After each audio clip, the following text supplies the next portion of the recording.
This mound of sand is the opposition forces' westernmost front line. It's both defence for Misrata and the springboard for the planned advance to Tripoli.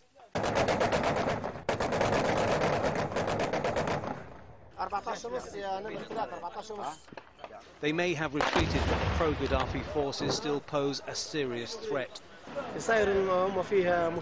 We have spotted Gaddafi soldiers about 1.5 kilometers from here. It provokes an eruption of machine gun and anti-aircraft fire from the rebels and an immediate response from government forces.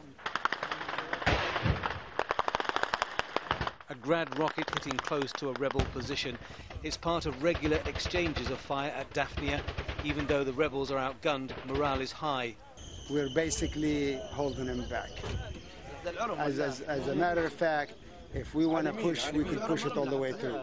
So Zlatan, here we come. Zlatan, 8 kilometers away, is the first on the list.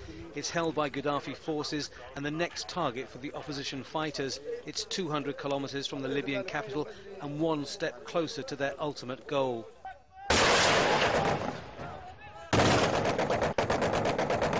Throughout the day, the sound of NATO jets high above, but no sign yet of the promised French and British attack helicopters, which would be effective in searching out Gaddafi's well-hidden heavy weapons.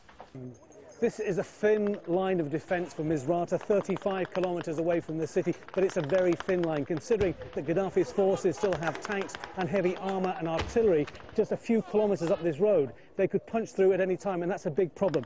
Attack helicopters from Britain and France would make a big difference here to whether the fight is won or lost.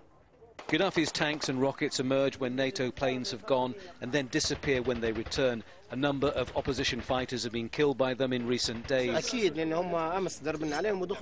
were tanks down this road and they tried to attack us. If helicopters were used, they could take them out, and that would help us a lot. But help is on hand. Evidence for the first time of Allied boots on the ground.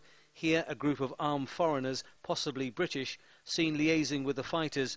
It could be to facilitate forthcoming helicopter attacks. The men left hurriedly when they spotted us. These men are fighting for a new Libya, but even they admit they can't achieve it without the planes and helicopters from NATO. Tony Bertley, Al Jazeera, Daphnia, Libya.